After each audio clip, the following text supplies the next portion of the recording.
हमारी लंबाई कितनी बढ़ेगी, हमारे आंखों का कलर कैसा होगा, हमारे बाल घुंघराले होंगे या सिल्की होंगे, ये इस बात पर निर्भर करता है कि हमारे सेल के अंदर मौजूद जो जीन है जो हम अपने माता पिता से आनुवांशिक तौर पर पाए हैं वो कौन से सीक्वेंस में है। देखिए, जब हम अपने सेल के अंदर जाएंगे तो हमारे सेल के अंदर न्यूक्लियस होता है। इसी न्यूक्लियस के अंदर ही हमारा डीएनए बिल्कुल धागे की मेश की तरह, बिल्कुल उलझे हुए धागे की तरह, जिसे क्रोमेटिन कहते हैं, उसके अंदर निहित रहता है। और इसके अलावा डीएनए दरअसल हमारे माइटोकॉन्ड्रिया के अंदर भी पाया जाता है, सर्कुलर डीएनए के रूप में। बहुत ही स्पेशल होता है ये, केवल और केवल मदर से ही बच्चों में पास होता है ये। इस पर तो अलग से वीडियो बनाना पड़ेगा। अगर हम अपने न्यूक्लियस के अंदर जाएंगे तो हम पाएंगे कि न्यूक्लियस क्रोमेटिन के रूप में डीएनए को अपने अंदर संग्रहित किया हुआ है। इस डीएनए को जब हम थोड़ा सा खींच कर देखेंगे तो हम पाएंगे कि डीएनए एक डबल हेलिकल स्ट्रैंड के रूप में, बिल्कुल सीढ़ीनुमा संरचना के रूप में बना हुआ है। चलिए इसके संरचना को थोड़ा सा ढंग से देख लेते हैं। मान लीजिए कि डीएनए बिल्कुल एक सीढ़ीनुमा संरचना है। वो सीढ़ी जो बांस की सीढ़ी होती है,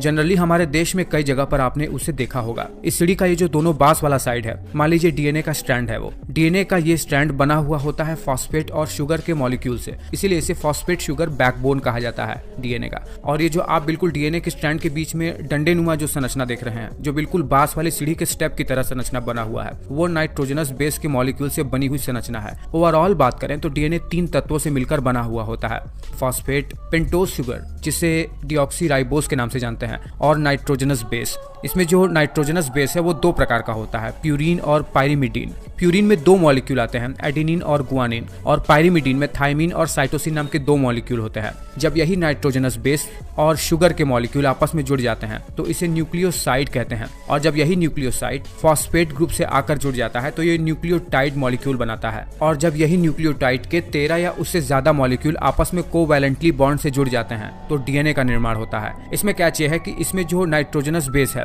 उनका एक स्पेशल सीक्वेंसिंग होता है। एक प्रकार का नाइट्रोजनस बेस केवल स्पेसिफिक टाइप के नाइट्रोजनस बेस के साथ ही जुड़ता है, जैसे एडेनिन केवल थाइमिन के साथ डबल बॉन्ड के साथ जुड़ेगा, गुआनिन ट्रिपल बॉन्ड के साथ साइटोसिन के साथ जुड़ेगा। ऐसा कभी नहीं होगा कि एडेनिन साइटोसिन या गुआनिन थाइमिन के साथ जुड़ जाए। और यही नाइट्रोजनस बेस की अवस्थिति इस फॉस्फेट शुगर बैकबोन के ऊपर तय करता है कि किसी स्पेसिफिक कोड को बनाने वाले जीन कैसे होंगे। देखिए, जीन डीएनए के ऊपर नाइट्रोजनस बेस का कुछ ऐसा सीक्वेंसिंग होता है जो कोई स्पेसिफिक टाइप के प्रोटीन को बना सकता है, और यही स्पेसिफिक प्रोटीन पूरे शरीर भर में जाकर काम करते हैं। डीएनए के ऊपर कुछ ऐसे पोर्शन भी होते हैं जो किसी भी प्रकार के प्रोटीन का सिंथेसिस नहीं कर पाते हैं, इन्हें इंट्रॉन्स कहते हैं। चलिए, इतना जानना काफी होगा। अब हमें ये जानना चाहिए कि हमारा ये डीएनए ये काम कैसे करता है। डीएनए का मेन फंक्शन हमारे सेल के अंदर प्रोटीन को सिंथेसिस करना होता है, और यही प्रोटीन हमारे शरीर भर में सारे के सारे महत्वपूर्ण फंक्शन को एग्जीक्यूट करते हैं। देखिए, होता क्या है कि सबसे पहले न्यूक्लियस के अंदर मौजूद डीएनए को आरएनए पॉलीमरेज नाम का एंजाइम अनवाइंड करके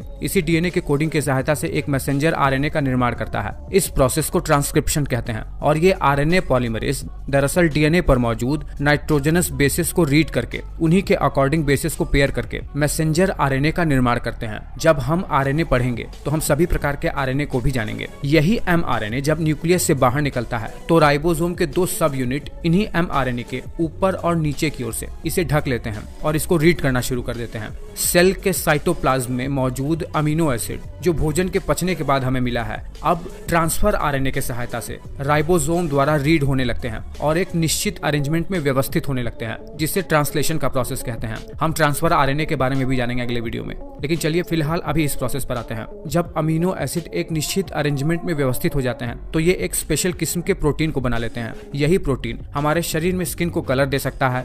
अगर सेल मेलानोसाइट है तो यही प्रोटीन एंजाइम बनते हैं। यही प्रोटीन हार्मोन बन सकता है। जैसा शरीर की सेल हो वैसे ही प्रोटीन का सिंथेसिस होता है, और पूरा का पूरा शरीर इन्हीं प्रोटीन के आधार पर फंक्शन कर पाता है।